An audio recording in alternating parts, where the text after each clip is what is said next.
रहमानिर रहीम। करोड़ों दुरूद व सलाम नबी व आखिर ज़मां हज़रत मोहम्मद मुस्तफ़ा सल्लल्लाहु अलैहि वसल्लम पर और उनकी आल पर। मुअज़्ज़ज़ नाज़रीन, करबला की तारीख़ का एक अलमनाक वाक़यात से गहरा ताल्लुक़ है जो वहाँ 680 ईस्वी में रोनमा हुए, जिसे करबला की जंग कहा जाता है। यह जंग ख़ास तौर पर इस्लाम के अंदर बहुत गहरी मज़हबी, सक़ाफ़ती और तारीख़ी अहमियत रखती है। इस वीडियो में हम आपको इसकी तारीख़ के मुतल्लिक़ आगाह करेंगे। 632 ईस्वी में पैगम्बर इस्लाम की वफ़ात के बाद मुसलमानों के दरमियान उनकी सही जानशीन के बारे में एक बहस छिड़ गई। इसके नतीजे में खिलाफत का क़याम अमल में आया, जिनमें से पहले 4 खिलाफत राशिदीन के नाम से मशहूर है। खुलफा का इंतखाब मुख्तलिफ मेयारात की बुनियाद पर किया जाता था, जिनमें इत्तिफ़ाक़ और नसब शामिल थे। चौथे खुलफा अली इब्ने अबी तालिब दमाद मोहम्मद सल्लल्लाहु अलैहि वसल्लम और इनके चचाजाद भाई थे, जिसने बहुत से लोगों की नज़रों में इन्हें मजबूत दावेदार बना दिया, ख़ासतौर पर उन लोगों में जो बाद में शिया मुसलमानों के नाम से मशहूर हुए। 661 ईस्वी में हज़रत अली अलैहिस्सलाम की शहादत के बाद इनके बेटे हज़रत हसन इब्ने अली मुख्तसर तौर पर खलीफा बने, लेकिन जल्द ही मुआविया मुल्क के हक में तसद्दार होकर अपनी खिलाफत कायम कर ली। मुआविया एक ताकतवर रहनुमा था जिसने इख्तियारात को मरकजी हैसियत में बनाया, लेकिन इसे हज़रत अली के नस्ब के वफादार लोगों की मुखालफत का सामना करना पड़ा। मुआविया का बेटा यजीद अव्वल 680 ईस्वी में इसका जानशीन हुआ। यजीद की हुक्मरानी शुरू हुई से ही मुतनाज़ा थी, जैसा कि बहुत से लोगों का ख्याल था कि इसमें मुस्लिम कम्यूनिटी की क़यादत करने के लिए ज़रूरी तक़वा और अहलियत की कमी है। हज़रत हुसैन इब्ने अली मोहम्मद सल्लल्लाहु अलैहि वसल्लम के पोते और हज़रत अली अलैहिस्सलाम के बेटे यजीद के खिलाफत के दावे के एक नुमाया मुखालिफ थे। हज़रत इमाम हुसैन ने यजीद की बैत करने से इनकार कर दिया, इसकी हुक्मरानी को नाजायज़ और गैर मुनसफाना समझकर। मौजूदा इराक के शहर कोफा के लोग अपनी हुकूमत से मुतमईन नहीं थे और इन्होंने हज़रत इमाम हुसैन को दावत दी इसके खिलाफ। इन्होंने इसकी हमायत का वादा किया और इससे बैत का वादा किया। इन वादों से हौसला अफजाई करते हुए हज़रत इमाम हुसैन ने क़यादत संभालने के लिए कोफा का सफ़र करने का फैसला किया। हज़रत इमाम हुसैन ने अपने ख़ानदान और हामियों के छोटे से ग्रोह के साथ मक्का से कोफा का सफ़र शुरू किया। ताहम यजीद ने अब्दुल्ला इब्ने ज़ियाद को कोफा का गवर्नर मुकर्रर किया था, जो शहर में इख्तिलाफ करने वालों को दबाने में कामयाब रहा। जैसे ही हज़रत इमाम हुसैन अलैहिस्सलाम कोफा के करीब पहुँचे, उमर बिन साद की क़यादत में एक बड़ी अमीर फौज से इनका सामना हुआ। 2 मुहर्रम 61 हिजरी 2 अक्टूबर 680 ईस्वी को हज़रत इमाम हुसैन का काफिला करबला के मैदान में पहुंचा। इन्हें यजीद की अफवाज ने घेर लिया था और करीबी दरियाए फरात तक रसाई मुनक़ता हो गए थे, जिससे वो शिद्दत प्यास और भूख से दोचार हो गया।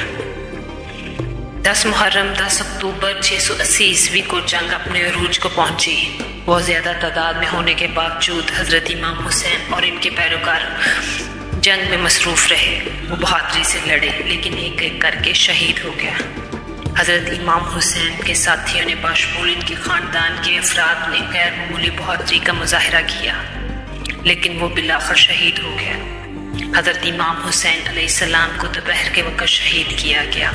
इनकी लाश की बेहुरमती की गई और सर काट कर दमिश्क में यजीद के पास भेज दिया गया। हज़रत ज़ैनब सलामुल्लाह अलैह ने करबला के अलमनाक वाक़यात के बाद यजीद के दरबार में एक ज़ोरदार और पुरअसर तकरीर की। इनके अल्फाज इनकी अहमियत, फसाहत और अटल ईमान के लिए याद किए जाते हैं।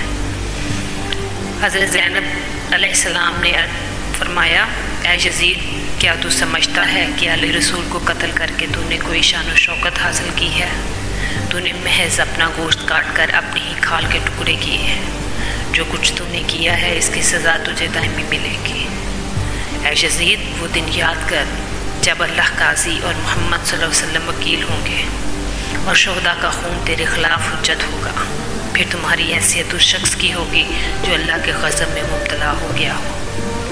اے یزید، تو سمجھتا ہے کہ دنیا تیرے حق میں ہو گئی اور تیرے معاملات درست ہو گئے۔ کیا آپ اپنی فوج پر فخر محسوس کرتے ہیں اور سمجھتے ہیں کہ آپ نے دنیا کو فتح کر لیا؟ کیا تم سمجھتے ہو کہ تم نے ہمارا حق غصب کر لیا اور اب ہمیں مسخر کر لیا؟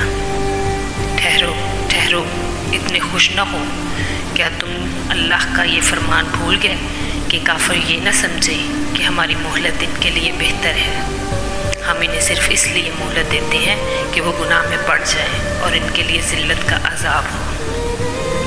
اے یزید، تم جو چاہو تدبیر کرو اور جس قدر ہو سکے کوشش کرو، لیکن خدا کی قسم تو کبھی ہماری یاد کو مٹا نہیں سکے گا اور ہمارے مقصد کو شکست نہیں دے سکے گا۔ آپ کے دن گنے جا چکے ہیں، آپ کی محفلیں سوائے افسوس اور نقصان کے کچھ نہیں، سب ختم ہو گیا۔ اے یزید، تیری طاقت عارضی ہے، تیری طاقت ختم ہو جائے گی اور وہ دن آئے گا جب انصاف کا بول بالا ہوگا۔ اللہ عادل ہے، وہ مظلوموں کی طرف سے بدلہ لے گا۔ حضرت زینب کی تقریر ان کی طاقت اور ظلم کے مقابلے میں ان کا منہ بولتا ثبوت ہے۔ ان کے الفاظ لوگوں کو ممتاز کرتے ہیں اور گونجتے رہتے ہیں جو انصاف چاہتے ہیں اور ظلم کے خلاف کھڑے رہتے ہیں۔ امام حسین کی شہادت نے عالم اسلام پر گہرے اثرات مرتب کیے۔ اس نے سنی اور شیعہ مسلمانوں کے درمیان تفریق پیدا کر دی۔ شیعہ مسلمانوں کے لیے حضرت امام حسین کی قربانی ظلم اور ناانصافی کے خلاف جدوجہد کی علامت بن گئی۔ ان کی شہادت کی یاد ہر سال یوم عاشوراء پر ماتم، عکاسی اور یاد کی رسومات کے ساتھ منائی جاتی ہے۔ کربلا خود شیعہ مسلمانوں کے لیے مقدس شہر بن گیا، وہ مقام جہاں حضرت امام حسین کو دفن کرنے کے بارے میں خیال کیا جاتا ہے۔ وہ اب حضرت امام حسین کے مزار کا مقام ہے، جو ایک اہم زیارت گاہ ہے۔ ہر سال لاکھوں زائرین کربلا جاتے ہیں، خاص طور پر محرم اور عربین زیارت کے دوران، جو عاشوراء کے 40 دن بعد ہوتا ہے۔ معزز ناظرین، کربلا کے واقعات کی دیر پا سیاسی اور ثقافتی اثرات تھے۔ انہوں نے اموی خلافت اور اس کے بعد کے حکمرانوں کے خلاف بے شمار بغاوتیں کی، ظلم کے خلاف مذمت کی۔ حضرت امام حسین علیہ السلام وراثت اسلامی پورا عمل میں گونجتی رہتی ہے۔ خلاصہ یہ ہے کہ کربلا کی تاریخ اسلام کے اندر ابتدائی اختلافات، جائز قیادت کی جدوجہد اور حضرت امام حسین ابن علی کی شہادت کی پائیدار میراث سے گہرا تعلق رکھتی ہے۔ یہ اسلامی ثقافت اور تاریخ میں ایمان، قربانی اور مذمت کی ایک طاقتور علامت بنی ہوئی ہے۔ سلام یا حسین، سلام یا حسین۔